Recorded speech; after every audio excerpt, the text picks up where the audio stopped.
Hey, good morning everyone. Welcome back to Gardening in the Delta. This morning, it's a holiday morning. My husband's out here, Claude. He's going to attempt to spray brush killer in his flower bed, get rid of a lot of the weeds that are tangled up in with the flowers. But he's covered up whatever he doesn't want to kill with those buckets and with the plastic. And hopefully he's successful at not killing anything else. This is an azalea plant. Uh-huh. And I have some daylilies out here and some cannas.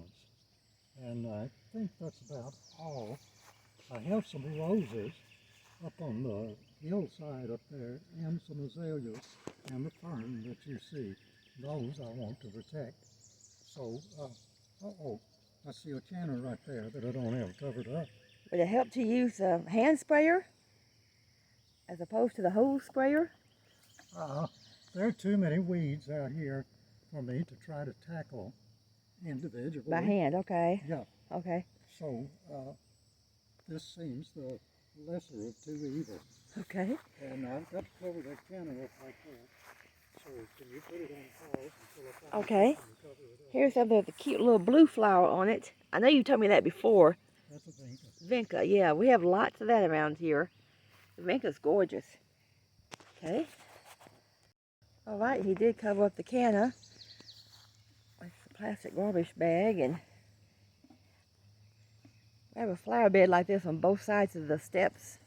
There's one over there. The other one on the other side is just covered with daylilies. There's not as much weeds over there, probably because there's so many daylilies.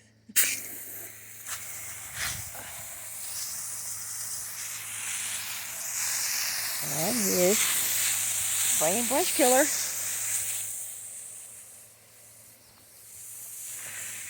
Eventually going to have all kinds of pretty plants in this flower bed. He's planted a lot of canna lilies, several azaleas, some other lilies out here, a few daylilies.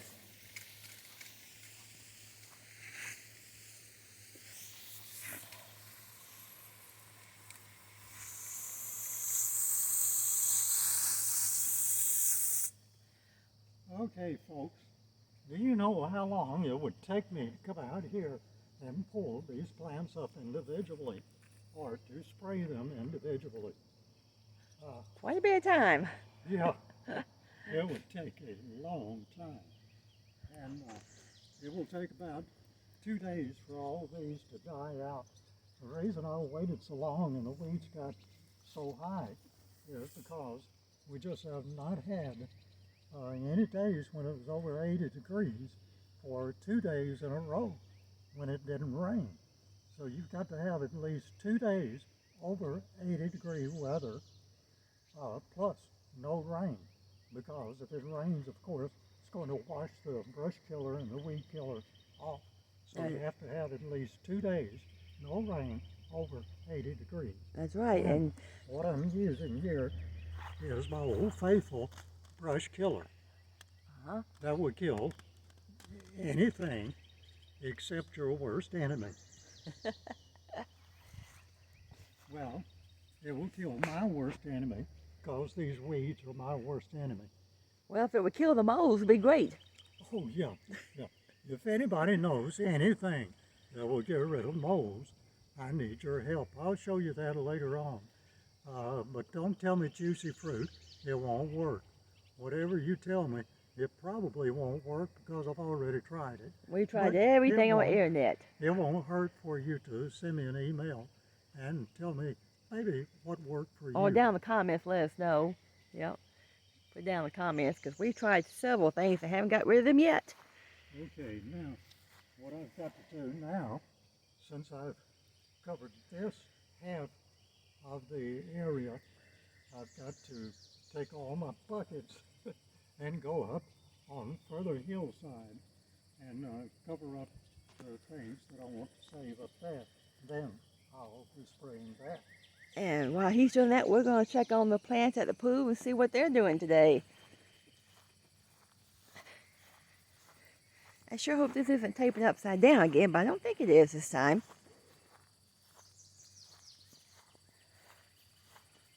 We're getting closer to the jasmine planted up here. Right there you see a huge tall crepe myrtle we planted a few years ago. It's gotten very tall. I'd say it's about almost 15 feet tall. But for some reason it has not flowered yet. And it does get some sun. It's not in the shade all the time, but it just hasn't flowered yet. And I've had smaller crepe myrtles to flower. They're a lot tinier than this one. But here's a jasmine. We planted this just a few months ago on top of this nice, cute little metal bench. It is growing profusely all over, up and down both sides. It's catching on like it should. It'll probably flower next year. It's not going to flower this year because it flowers and blooms in the springtime, and we're all close to summer now. But it's growing nicely. And I come out here every few days and train it. If you want something to grow around a trellis or something, you have to kind of train it so it doesn't go where you don't want it to go. I'll come out here and tie some of these up and move them around certain places. Yeah. This one needs to be tied up. Yeah, that one's got to be tied up some. I'll get that in just a little bit. Got my tie inside. I'll come out and tie that. Eventually, this will cover this whole area. It sure will. On both sides up here. This one seems like it's curling around pretty well. Yeah, that one is. See, I tied this little bunch over here that was going the wrong way. It's going to have beautiful, beautiful yellow blooms all over it next year, we hope. These two are curling around fine. Uh-huh. We've got one here who looks like he wants to be the black sheep of the family and go somewhere else. Kind of going his own way. Yeah. Okay, I came up here to show you this. I unfortunately broke a limb off one of my rose vines. Oh. So what I'm going to do is I'm going to try to root this. I'll break this off here and I'll dip it in a solution, a rooting solution, and I'll put it in some dirt, and if it comes back, great. If not, well, it's just a casualty. So I'm going back to cover things up now. Okay. Hopefully we'll eventually have our pool open after all this rain. This is Monday. This Wednesday we're expecting some rain to come in. It's supposed to rain for several days. That's why he's spraying for the weeds now before it rains in 2 days. But once that rain goes on, maybe we can get the pool open.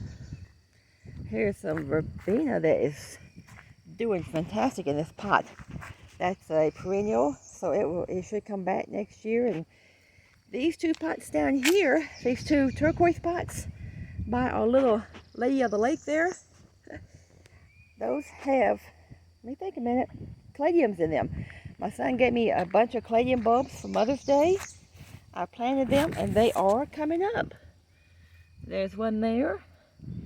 There's a few there. One in the middle. I put 6 in here and they all coming up. Perfect. Let's check the other pots. Okay. I see quite a few of these coming up. There's one there. Right here. Another one there. Another one over here. They're all coming up. It's another verbena hanging in the pot there. It's doing nice. I love the purple color on that verbena. It's beautiful. Now I took one of my favorite plants over here, the sky blue lobelia. This was my experiment in planting something in a very shallow pot. I only had about 2 inches to plant in that little concrete pot. See, it's very shallow. I just like the look of it. And I planted this sky blue lobelia and it is gorgeous. It is coming out perfect. I also put a few more of these on the front porch. I just love this plant. They call it sky blue, but it looks purplish. It's kind of a bluish purple. It's going to be a trailing plant. And it's annual, so it probably won't come back next year. If it doesn't, I'll just plant another one. Let's see these over here by the bench. There's the back of the house. Let's see these. Oh, these are doing nice. I just planted these on a video a few days ago, if you watched it. That was Mexican Heather, Cilicia, and this was, with my tags. I don't forget, some type of little daisy, no? That's called sundrops. Butter daisy. Butter Yeah, daisy. that's butter daisy. These are You know all why? annuals. Because it looks like butter. Kinda, yeah. I don't think it'll taste like butter though. But these are doing nice up here. Now this one in the middle, this one is a perennial, but the other ones around you are not. There's a portulaca and that speedwell in the middle. So the speedwell should come back. Here's the other flower bee on this side. Yeah, that's what I came over here for, is to let people see what we want on the other side of the walkway. He might transplant, well, if you transplant some of these daylilies over there, they'll just take over there, and you got other stuff over there too. Yeah, Like well, rose bushes and all that. I Daylilies. already have some daylilies over there, but not near this many. No. But you know how I love daylilies and ferns. Yep. So we have both of them over here, and the bondo grass also right here. And there are a few weeds here, but I think I can get them out with a shovel. Those are clumps, and so they won't be too hard to take out. But all of this here is mondo grass, which makes a great ground cover. There's some on the other side, down the hillside there. And if you see those yellow flags, those are other daylilies that I've planted on this side. I have these mostly are orange, I think, and those, I have those down there are red. So I wanted a little more color in here than just orange. Just a couple years ago, these daylilies were only about a fourth of what you see. They spread fast. They're drought hardy. They don't need a lot of rain, a lot of water. Yeah, They're perennial. They're beautiful. No. We did have a lot of mondo like this on the other side, and something happened to it last year. I don't know what. But mondo's nice. We love it. Some people don't, but we do. Yeah, well, I know what happened to it. The yard men got in there with a weed eater and cut everything down. You might sure grow back. Why didn't it grow back? No, did not grow back. You would think mondo would be hardy and come back, but it didn't. So anyway, we're having to deal with it, but I think it's turned out for the better, because I'm going to have a more variety of plants in there. I've got some roses, some cannas, some daylilies, and some other stuff that I maybe can't think of right now. And I'll be adding other flowers into it after I get rid of this stuff here. This side's kind of in the shade. I may have to show this later when it's not in the shade so much. Okay. You show them these ferns. Yeah, these ferns are lovely. We've got a lot of ferns all over the property.